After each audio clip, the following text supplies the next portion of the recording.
Good evening, everyone. I would like to welcome you to our third session of the Anabaptist Story Lives On, virtual museum and archive tour. We are delighted that you all have joined us this evening. It is my pleasure to introduce tonight's presenter, Jon Isaak. Jon and I have known each other for many years. Jon is the director of the Center for Mennonite Brethren Studies in Winnipeg, CMBS. He has served with the Mennonite Brethren Church for over 30 years as missionary, as Bible teacher, and beginning in 2011, a church historian at CMBS. Jon's academic specialization is in church history. He earned a PhD from McGill University in Montreal. He is married to Mary Ann Wilms Isaak, pastor at River East MB Church in Winnipeg. Cycling to work, helping their children, caring for aging parents, and generally advocating for others. These are all things that give him much satisfaction. Welcome, Jon. Hello, it's good to be here. I'm just looking for my video. There you are. Start my video. There you see me.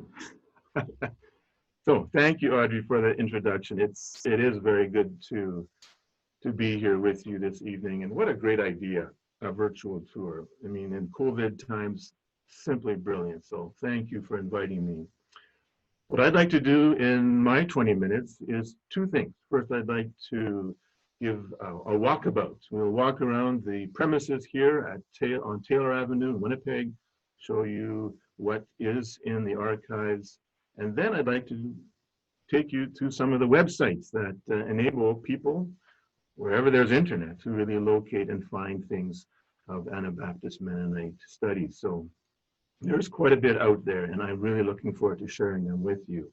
But before we do the tour, I wanted to spend a moment talking to you about an archive. What is an archive and what it offers?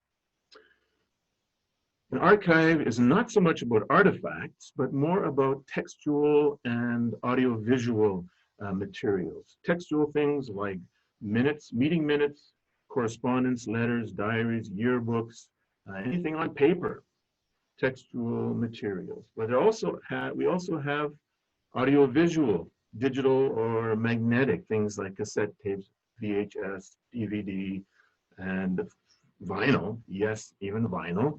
And photographs and films. These are also stored in an archive.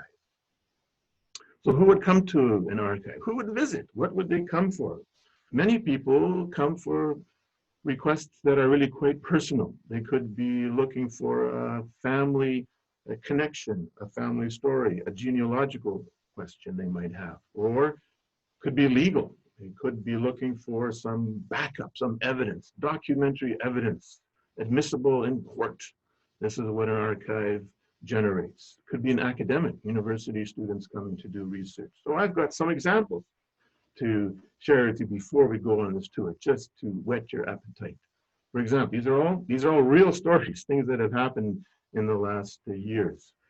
A pensioner from Germany contacted me and said, could I give some evidence that she had studied at Winkler Bible School for 2 years? She was a pensioner, had immigrated to Germany, and her pension would go up if she could show that she had 2 years of post-secondary education. Well, Winkler Bible School closed in the 90s, but the transcripts and student files are here at the archive. So in I go, get the box, open it, find it, scan it, attach it to an email, send it off to her, and she is happy as a clam. She has her evidence. A daughter, second story, a daughter preparing an obituary for her mother. She knew that her mother had been baptized, but they wanted to get the year. So they knew the church, they knew the year range. So in I go into the vault, into the box of church bulletins for that particular church, and I found the bulletin, and she's happy to complete her obituary. Then there's a man who's spent several years translating diaries of his grandfather from German to English, and he wants, of course, his children to be able to read these in English, and so he looks to me to find a place. And I have a place, I have a box, so it can be stored, preserved, kept, and made accessible this translation. Then there's a family. Family wants some closure, a painful experience, a loved one excommunicated from a church, wondering what really was going on 40 years ago. So looking in the congregational meeting minutes, we can actually find what happened and of course scan it and send it to them and give them some closure, at least some idea of what transpired so long ago. Students from the university came by looking to do an oral history project, social science, and of course they are telling me, I need primary sources. Do you have any? Well, yes. In the 1980s, oral interviews were done of women who in the 1940s served as domestics in Winnipeg in some of the elite homes in the downtown area. And so in the 1980s, oral research, 35 cassettes, and so were made of these women. They were cleaning and cooking and minding children, and then of course they told their stories on these cassette tapes. So here are these university students, young women, 18 years old, sitting here, their headphones on, and they're listening to stories from 1980 as these women tell of their experiences. Happy. This is primary source material so they can analyze and write their papers. Just 5 examples of the kinds of things that people are looking for when they come to an archive. I think a helpful way to think of an archive is to think of it as an encyclopedia or Wikipedia. You don't really normally look at a Wikipedia and go through the A's and then read all the B's and then read all the C's. You come to Wikipedia with a query, with a question. You ask a question. And so in some ways, this is what an archive is. You come to an archive with a question. So if last week on the virtual tour, you looked at a museum and you saw really cool artifacts, ooh and ah at stuff, well, an archive, you come bringing a question to research. And my job as the keeper of the archives here is to help researchers and questers find what they're looking for. I think of myself as sort of a PI guy, private investigator, helping people find what they're looking for. I enjoy it a lot. So that's what an archive is in a nutshell. And I'm now going to take you on a quick tour. So what I'm going to do is I'm going to turn off my mic and I'm going to walk over and take my mobile tablet and walk around. Hopefully it won't be too jerky. Bear with me, and I'll show you in a few moments some of the things that are here on this premises. So I'm muting myself right now, and I'm going to get up.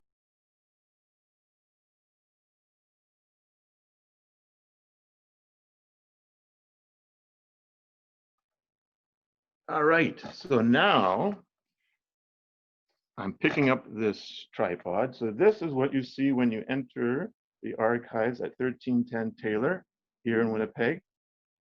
You see the reading room here, and it has the collection of volumes in the library. It's a reading room, not a lending library. So you sit here at a desk after COVID days and come to read. You also have the binders with the finding aids, the binders that list all the items that are in the collection. These are the 3 computer stations where researchers can access the internet and the collection, and also our scanners, our volunteers who scan photos for hours on end. We have also the used book collection. These are books that are for sale, and the list of books for sale is also online, so you can see which books are available. This is the genealogical collection, both published and unpublished, and the microfilm reader here connected to a computer so that I can generate a scan, a PDF scan of a frame, and I'll explain that in a moment later. But the jewel, yes, the jewel. I'm taking you now into the jewel here. And through this door, this is what makes an archive. It's called the vault. 200 square meters. And in this vault with movable shelving, you see first on this side here on the left is the hymnal collection, VHS, DVD collection. And here on this side, I'm pointing the camera to the periodical collection. 800 periodicals, bound and unbound. Most of them are not any longer in continuation. They're discontinued, but they still are here for reference and research. Here, I'll show you the movable shelving. This allows us to squeeze in more stuff. So you see boxes, many boxes here. Boxes, we call them volumes, volume boxes with file folders, correspondence, minutes, reports, documents, manuscripts, sermons, all sorts of things. 1,500 boxes set side by side. They snake through here, up and around.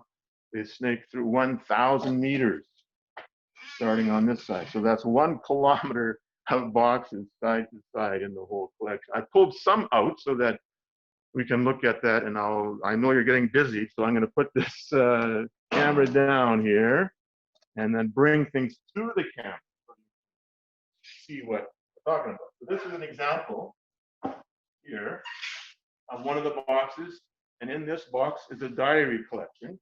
So here is an example, so you can see what this looks like. Here, the diary collection, so in beautiful Gothic cursive script, German, you see a collection, but this is where a translation is so handy, right? That man that I told you about, well, here are 8.5 by 11 sheets of the translation of all that German into English. What a labor of love that was. So it is preserved, it is collected, it is safe in the vault, in an archive, and also findable. So this is an example of a church record book, a membership of book. This is a family register, so you can see in this case, it's for the Port Rowan Mennonite Brethren Church in Ontario. We have these for these 250 churches, but so here you can see an example.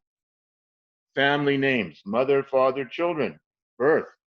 So that's the family register, and then at the end, there is the membership register. It's one thing to be part of the family, but of course, there is also when people are baptized and become a member of this church. So here you have name, their birth, year, date, and when they were baptized and became part of the church. Genealogists love this kind of stuff. And you'll notice that each page is stamped with a number. This has also been microfilmed. And so researchers can have access to this. This is an example of that same church, Port Rowan, and the members, this is an example of a minute book. You know, again, beautiful script, right? They took minutes and scribbled them out, and then when they went home, they wrote it out nicely. This is basically the minutes of the congregational meeting that happened on a certain date in 1938. Valuable evidence. This is an example of the Port Rowan Church and bulletin. We were talking about bulletin. So here, this is the year 1976. So, I mean, this is evidence admissible in court because this is what a church actually produces and develops. Bulletin, very useful. Get it in the right place. Year 76, right after 75. Okay. Photographs here. Many summer students have worked on this project. These are summer students labeling, putting in plastic sleeves, and numbering, indexing. So 32,000 photos are in this collection. And 10,000, 1/3 of them have been scanned and uploaded to the Mennonite Archival Information Database. So I'll show you that website as well. Last thing to show before we go back is an example of the Mennonitische Rundschau, one of the long-running Mennonite German newspapers, functioned as kind of a Facebook, people posting. The correspondent in each of the villages, churches in the US, Canada, and in Russia send their information to the editor, and he would curate, edit, and post, and of course, include obituaries of people who have passed away. So again, this has also, I'll show you, this has also been microfilmed. See those frames? So this is one issue of the Menonita Rundschau. And with that microfilm reader that I showed you out there, you can take a scan of a frame, attach it to an email, and I send it to you. So this is a powerful resource for anyone wanting to get evidence of their family identity or of a particular story. So all of these things it's all fine and dandy to have such cool things, but if you can't find what you're looking for, it's useless. It's like a proverbial needle in a haystack, not going to be satisfying. That's where finding aids come in. And I'm going to show you them online at my station. So I'm going to mute this and scamper over to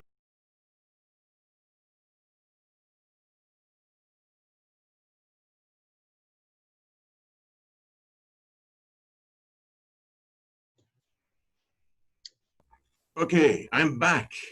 I think I'm back. Start video. Start my video. There I am. Okay. Back at my station here. And so now I wanted to show to you the finding aids. Again, it's not really useful to have a lot of cool things if you can't find what you're looking for.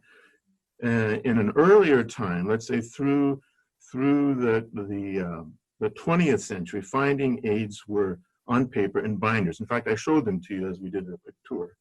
Now those finding aids are online. So we have spent the last 8 or 9 years migrating finding aids onto a digital platform so that people anywhere in the world with internet can locate what we have, and they can ask me, can you send me a scan? And I can tell them if it's possible or not. So I am now going to share my screen and show you some of these finding aids that we just talked about. So sharing screen, and that's right, that should be good. Okay, so I'm going to start with the Center for Mennonite Brethren Studies. Okay, so this is I'm going to just move this a little bit over so that I can work with this. Good. Okay, so this is essentially the finding aid for the collection in this building on Taylor Avenue. And it has 6 basic spots. And so we're going to start with those diaries that I just mentioned to you. So for example, that's an example of personal paper. So here I'm clicking on personal papers. And by the way, don't have to worry about getting these website URLs copied down. Sandra is going to do an amazing thing. She's going to send you the one page with all the URLs. So no worries, don't panic.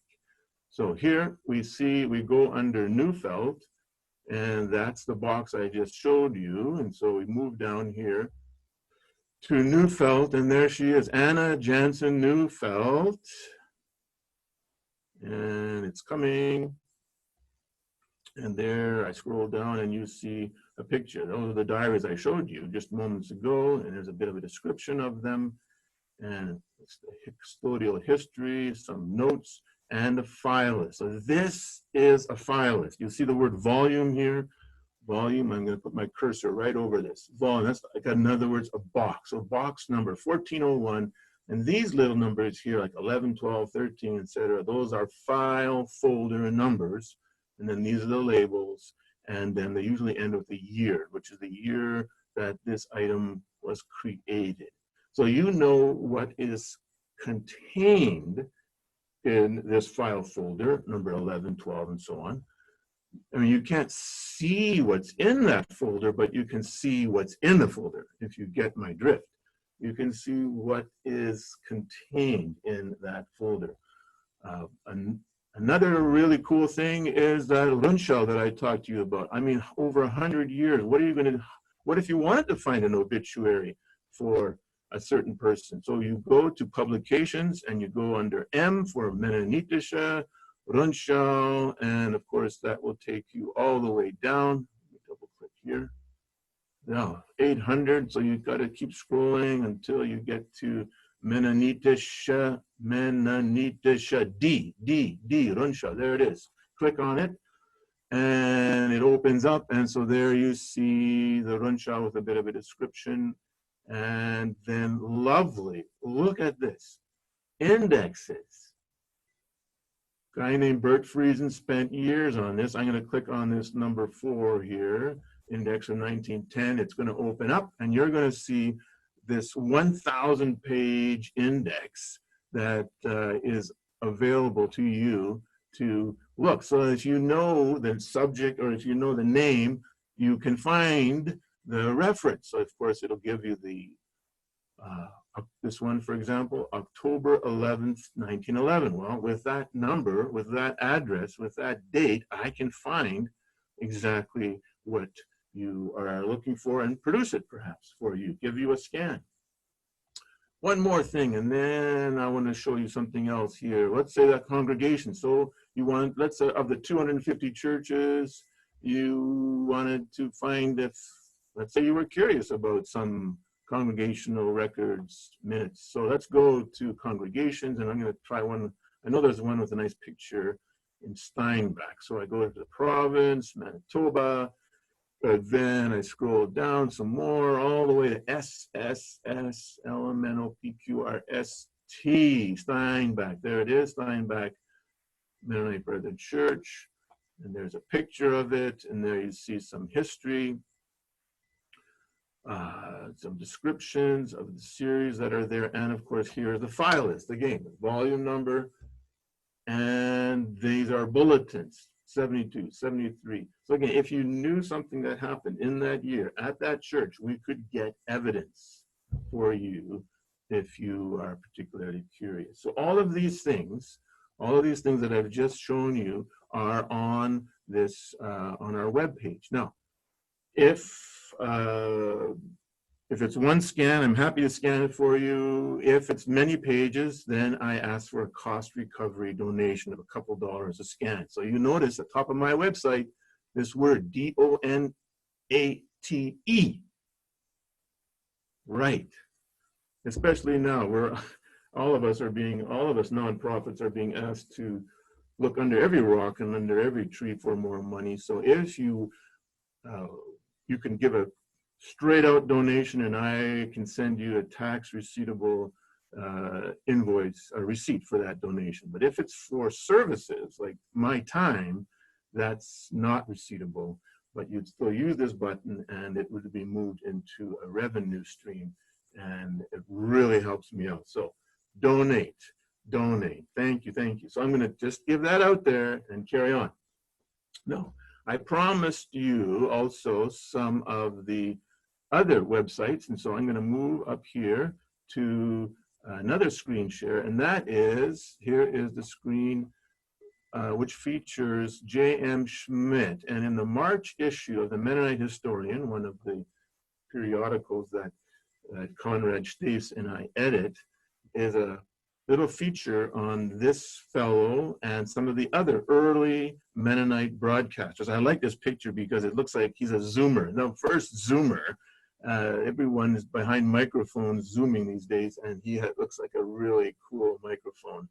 Of course, he is recording a gospel radio broadcast, but J.M. Schmidt is his name, and I felt this would be a good place to highlight these resources, because after a month or so, each of these resources moves online, and so I can, oops, let me just move this smaller here a bit.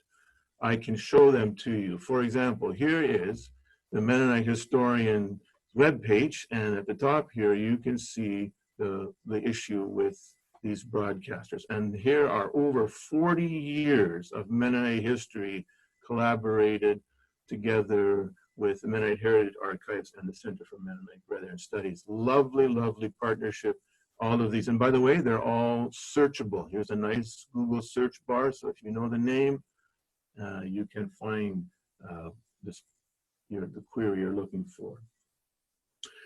While we were working with J.M. Schmidt, John Schmidt, I learned that there were some photos that were not yet scanned, and this is a little bit disappointing tonight. You can see here the MAID site is undergoing maintenance. I can't show you, but my COVID project these days has been I brought the scanner home and I would scan photos and upload them. And so when you get the sheet from Sandra, you can have a look at these 112 images related to John M. Schmidt and his family on the Mennonite Archival Image Database. The URL, Sandra will get it to us. But at the same time, I'll go to another website, and this is the same one I was talking to you about earlier, and I could update John Schmidt's personal paper. So again, we go here, we go under, everything is alphabetical. So we go to S, there it is, click on S, and here he is, John M. Schmidt. And there is a write-up about him, a biographical sketch, some notes, and then of course, he was a radio preacher, so guess what? Lots and lots of sermons. Here you see all of these sermons. They're organized by title and by when he preached these on the radio. So kind of cool. This is what David Balser used when he did his project. He read through many sermons by Schmidt and by Frank Epp and did his analysis of these early Mennonite broadcasters. But one of the cool things was I was alerted to the fact that a biography of Schmidt was not yet on Gameo, the Global Anabaptist Mennonite Encyclopedia Online. And so Tamara Dick, who wrote the biography here, she was the one who wrote this one on our website. With her permission, we edited it, and now it is here on the Gameo site. Now let me just look under, I'll show it to you just briefly, under S. And we scroll down to S, of course, Schmidt. There he is, John M. And let me make this a bit wider so you can see. Oh, maybe not. Okay, I'm just going to hasten on here. So this is the article written by Tamara Dick, you see here, John M. Schmidt. So there are other sites that are on the page that Sandra has for you. I'm going to stop sharing this now, and because my time is almost done. But I just wanted to say to you that the connection, you wonder, why did I do John Schmidt? I do want to show you one thing. I do want to show you one thing, because of course this is how it connects to Audrey. That's right. I wanted to show to you how this connects to Audrey, because John Schmidt, the guy that we've been talking about,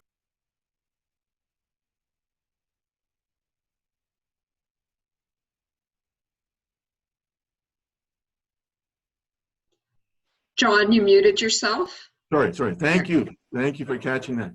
So this guy, John Schmidt, is a good friend of Toby Voth, also a broadcaster. And if you look at these smiling people there at the far right, you can see Audrey.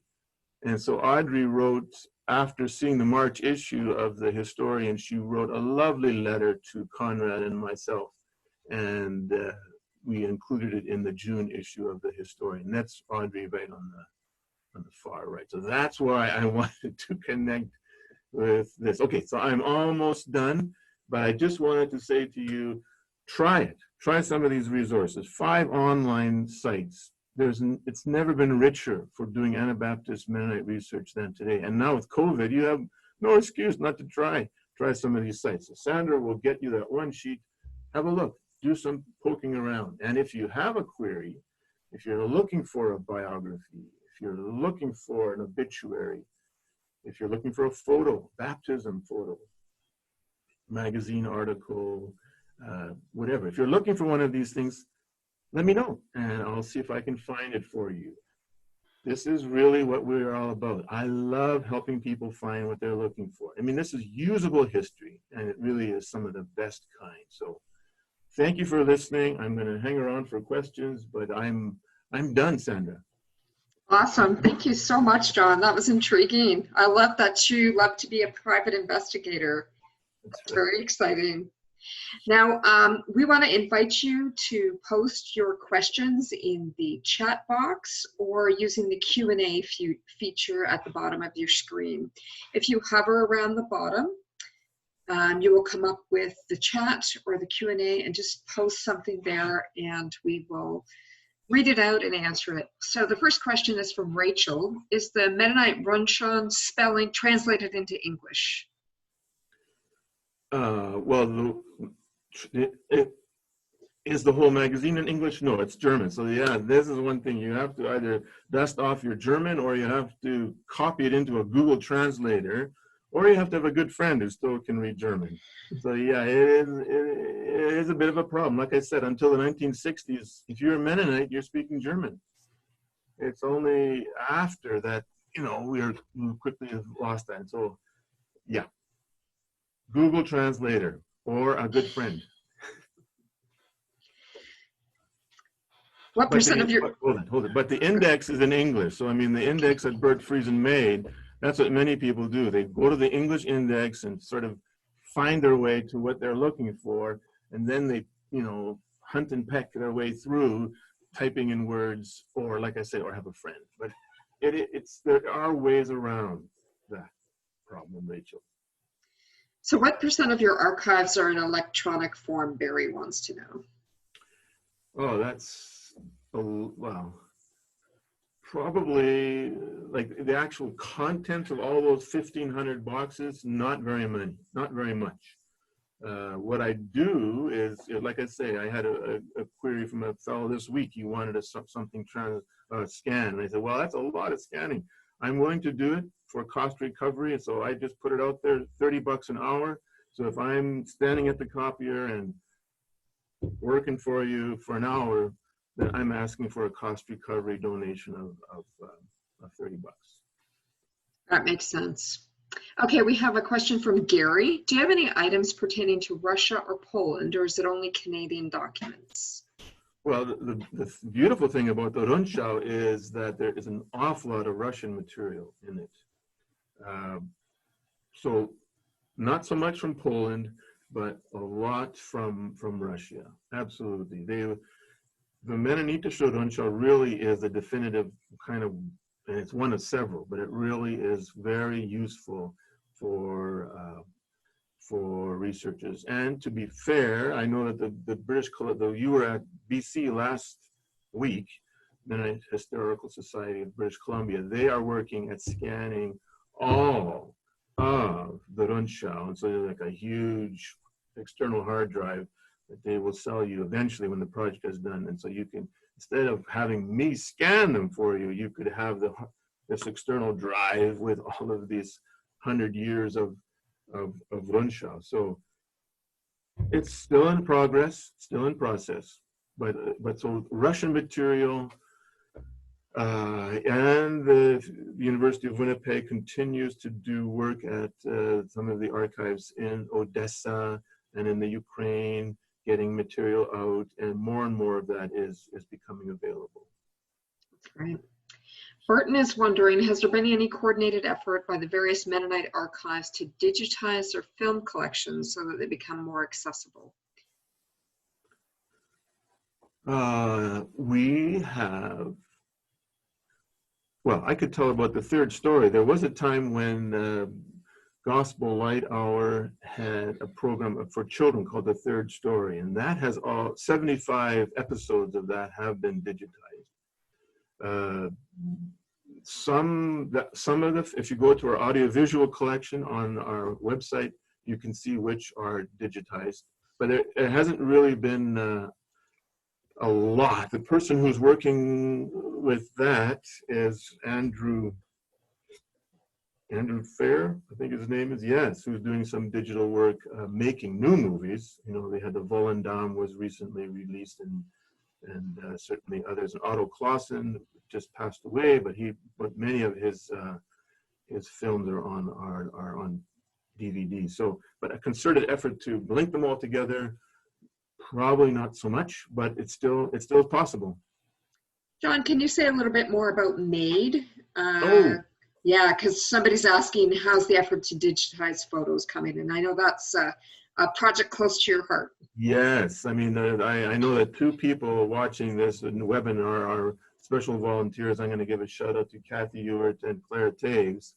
They come and sit in those computers that I showed you every 2 weeks, not in the non-COVID times, and they scan and scan and scan. And so, like I said, 10,000 during their time since 2015, we're up to 10,000.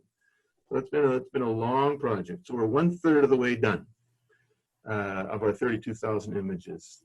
So it'll take time, but hey, but if you have volunteer hours and you live in Winnipeg, come and I have a very nice computer for you to scan at, and I got work for you. Nice. Dora says, I enjoy your enthusiasm, John. Can you discern any trends in theological or church history currently by those using the archives? Yeah. Well, one of the June issue, I'm going to step away and show you something. Sure.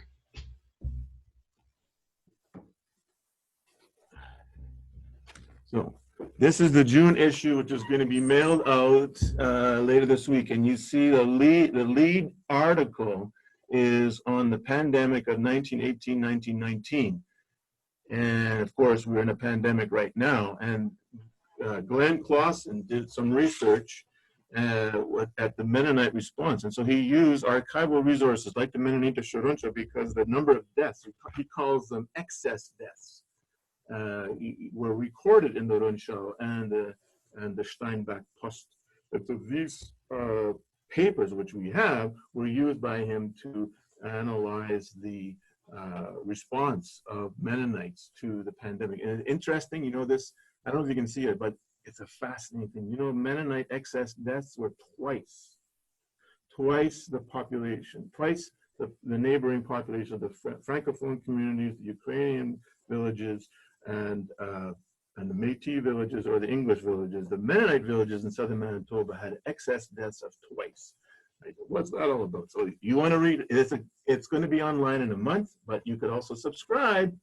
I will mail one to you, but it has to do with Mennonites' interest in community, and they circulated in different churches. And of course, as we know, with the 6 feet distancing, the virus migrates quickly as we interact. And because Mennonites love to interact, they had twice the number of excess deaths than the other ethnic communities in southern Manitoba in 1918, 1919. Mennonite, history is applicable. What comes around goes around, right? Lorraine, I believe this is Lorraine you were speaking of. Do you coordinate, Lorraine Taves, you said? I said Clara Taves. Oh, okay, this is Lorraine. And she says, do you coordinate what your archive collects with Provincial Mennonite Historical Society archives? And what degree of overlap is there in content collections? Well, each archive has a mandate, and this mandate is Mennonite Brethren, and so the CMU mandate is different. Conrad probably explained that. They have several archives, several Mennonite churches are part of that Mennonite Church Canada, as well as some of the smaller Mennonite groups. So what we do coordinate is the Mennonite Historical Society of Canada, which I'm a part of, and which Conrad is a part of, which Richard is a part of, all the people that Audrey's bringing together. Lorene is a part of in Waterloo. We are all part of that group, and we meet every year, and we work on projects together. And MADE is an example of collaboration. And by the way, we just added more archives, and this time from the United States. So MADE will become both US and Canadian, have both US and Canadian content. And because it's a digital platform, it helps both archivists, because we need some place to put these digital images, and users need some place to go find them. So it's an ingenious collaboration between archives and the users. And there's an e-commerce piece in there. So if you want an image, $5 cost recovery, and you can get a 300 DPI or even more higher resolution for your own book or your own project or your website. So regularly people come and buy images, not too much, but just enough, because we're all having to raise our own resources in these days. And so it's an ingenious example of Mennonite archives collaborating, no matter what stripe of Mennonite you are. That's awesome. Doreen is asking, we've heard about German-speaking Mennonites, but what range of cultural diversity exists in your records? Indo-Canadian Mennonites, Chinese Mennonites? Yeah, well, I mean, we have the Chinese MB Herald collection. So yes, Mennonite Brethren in Canada have a wide variety of languages being spoken, and of course it's smaller, the collection in those areas, but there is stuff. And so if you looked at those periodicals or newsletters, we have some evidence. But of course that's the biggest challenge for these groups that start as ethnic groups like Mennonites, but in the 21st century are really expanding beyond ethnicity and becoming global, and people are joining who don't have an ethnic background. And so the big challenge for Mennonite groups is how to include diverse, include minorities, include people who don't have the same background, but who want to identify with Anabaptist theology. So that I didn't quite get to that question earlier in terms of Mennonite theology. So there are definitely people who do research and track issues through the conference yearbooks. I mean, yearbooks, we think of school yearbooks, but I'm talking about conference yearbooks with resolutions. So if you can take a slice of 50 years and a guy like Doug Heidebrecht has analyzed let's say the acceptance of women in terms of leadership and promotion and that sort of thing over 50 years, and you can actually see evolution on theological topics emerging. And historians actually don't mind the word evolution. I mean, evolution shows growth, it shows dynamism, it shows that the organism is alive.